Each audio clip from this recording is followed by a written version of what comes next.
Assalamualaikum warahmatullahi wabarakatuh. Salam sejahtera bagi kita semua. Salam, Om Swastiastu, Namo Buddhaya, salam kebajikan.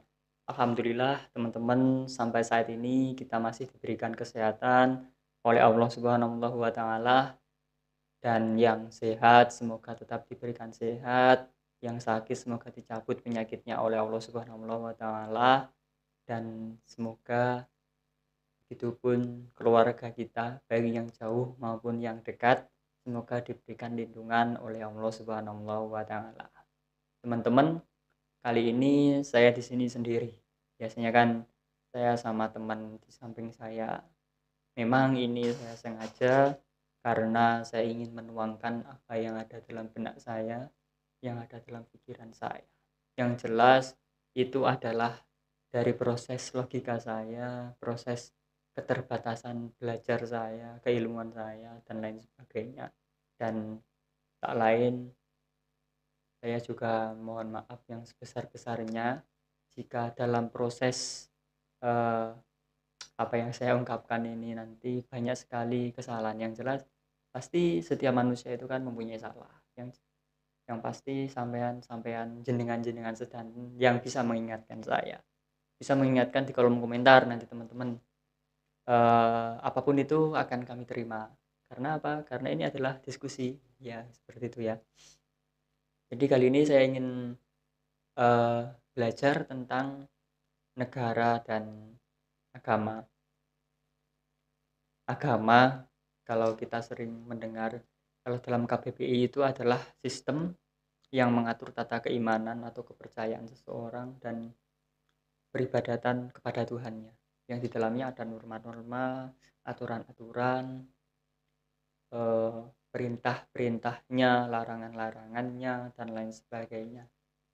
Dan negara, kalau kita mengaca pada guru besar kita, yaitu Aristoteles, mengatakan bahwa negara adalah lembaga politik yang paling berdaulat, dan tujuan diciptakannya negara adalah untuk kesempurnaan warga atau rakyatnya yang berdasarkan keadilan. Kesempurnaan warga. Maka apa hubungannya agama dan negara? Yang pasti semua yang ada di bumi ini ada hubungannya. Semua apapun yang ada dalam bumi ini juga pasti memiliki tujuan. Bumi diciptakan memiliki tujuan, yaitu untuk keberlangsungan hidup makhluk hidup, termasuk manusia, hewan, tumbuhan, dan lain sebagainya. Matahari diciptakan juga memiliki tujuan. Kalau tumbuhan untuk bermetamorfosis, ya kan?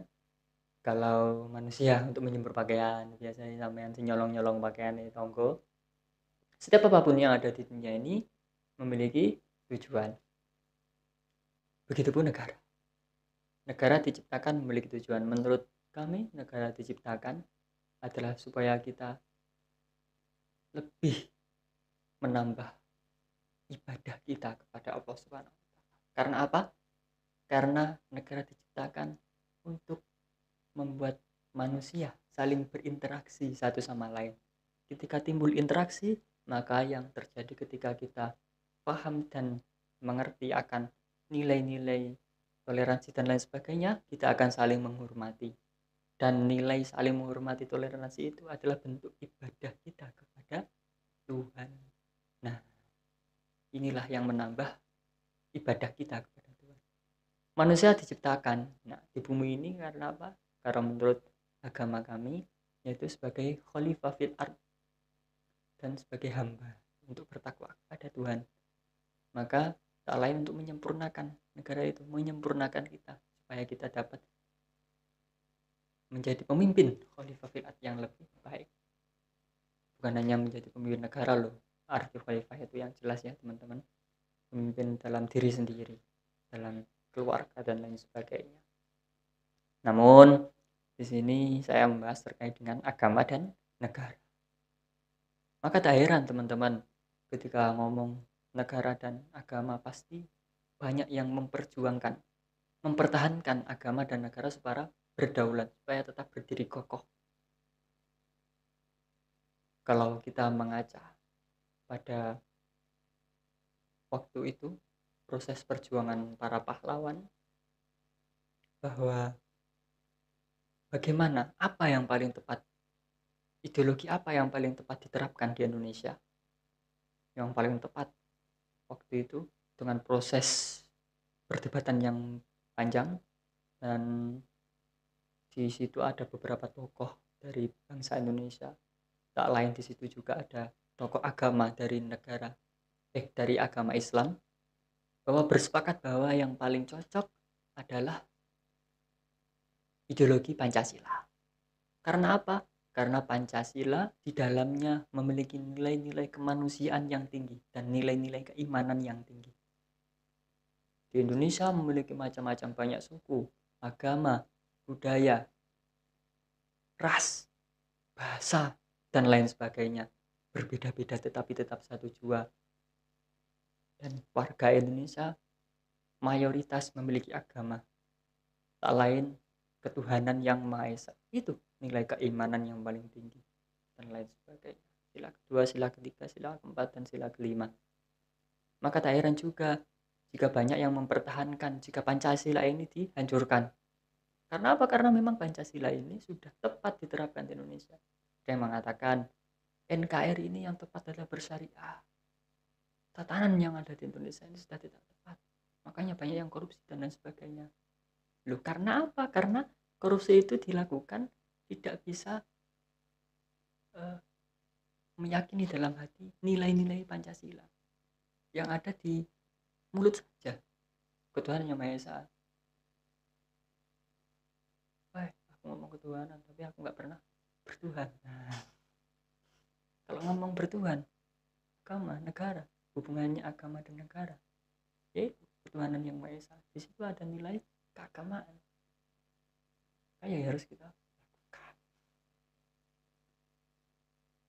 Kan? Dalam proses itu, maka yang harus kita lakukan adalah berjuang melawan hal-hal yang tidak tepat diterapkan di Indonesia. Ya, hal-hal yang tidak tepat diterapkan yaitu NKRI bersyariah dan lain sebagainya. Saya kira itu hal-hal yang tidak tepat untuk diterapkan. Bukannya ini salah, cuma tidak tepat diterapkan.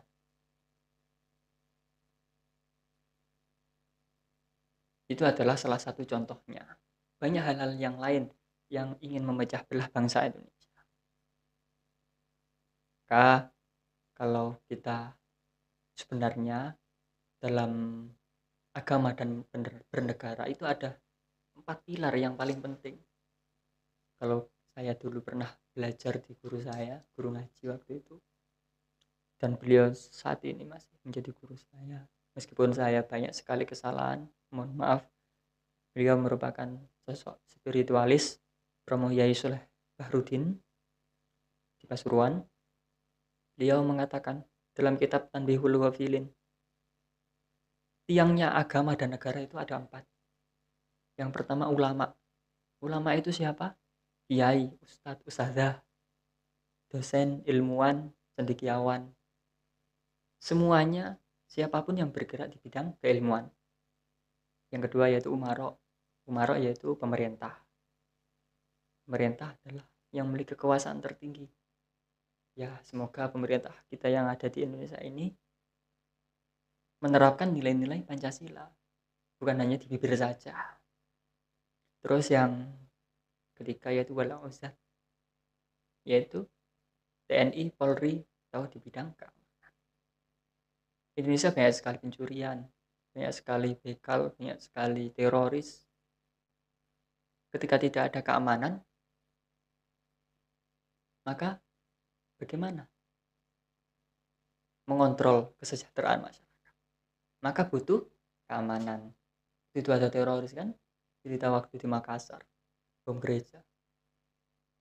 Ya, siapa yang mengontrol kalau tidak keamanan? Demi utuhnya NKRI ini dan utuhnya negara, bangsa, dan agama pastinya. Yang keempat yaitu ahlul kasbi. yaitu mereka pengusaha, petani, dan lain sebagainya. Ini adalah 4 pilar atau tiang agama dan negara yang paling penting. Tapi tidak menutup kemungkinan yang mempertahankan agama dan negara itu juga kita sebagai manusia biasa. Juga mempertahankan agama dan negara. Melalui apa? Seharusnya melalui diri kita sendiri. Bagaimana kita menjiwai nilai-nilai Pancasila, mengimani keimanan kita kepada Tuhan dengan sebaik mungkin. Dalam kata lain, ketika kita berhubungan dengan Tuhan, dengan sholat dan lain sebagainya, itu memang ibadah yang paling utama dan itu adalah tiang agama. Namun tidak cukup dengan itu proses peribadatan kita melalui negara itu tadi. Kita harus saling berinteraksi kepada manusia, kepada sesama. Dan itu timbullah konsep ukhuwah Islamiyah, ukhuwah watoniyah, ukhuwah basoriyah. Ukhuwah Islamiyah, kita harus persaudaraan sesama umat agama Islam. Umat ukhuwah watoniyah, persaudaraan antar negara, sama negara. Ukhuwah basoriyah, sama manusia. Itu. Dan ketika nilai konsep itu diterapkan, maka akan terjadi apa? Perdamaian, keadilan sosial bagi seluruh rakyat Indonesia. Ini yang harus kita terapkan memang. Namun ketika kita memperjuangkan agama dan negara, kita harus menerapkan nilai-nilai keikhlasan dalam diri kita. Kalau kita hubungkan dengan ibadah, apakah Tuhan butuh ibadah kita? Ataukah kita yang membutuhkan ibadah kepada Tuhan? Yang jelas kita membutuhkan ibadah kepada Tuhan. Baik, ada orang yang berdoa, ya Allah, ketika Engkau mengabulkan doaku, aku akan sholat tahajud 4 rakaat kepadamu. Atau aku akan sholat tahajud setiap malam kepadamu. Aduh, Tuhan butuh ibadah kepada kita, itu sebenarnya tidak baik. Yang cocok adalah kita yang membutuhkan ibadah kepada Tuhan. Maka ketika kita membutuhkan ibadah kepada Tuhan, apakah kita berhak menuntut yang kita lakukan kepada Tuhan? Ya gak berhak. Maka nilai keikhlasan itu harus kita tanamkan dalam diri kita ketika kita berjuang dalam segi apapun. Lek kekoncoan sampai konco, gak usah ngarep imbalan. Lek kita nulung wong liya, gak usah ngarep imbalan. Memberikan apapun kepada teman kita, kepada saudara kita, tidak usah mengharapkan imbalan. Ikhlas iku yang paling apik, yang paling utama.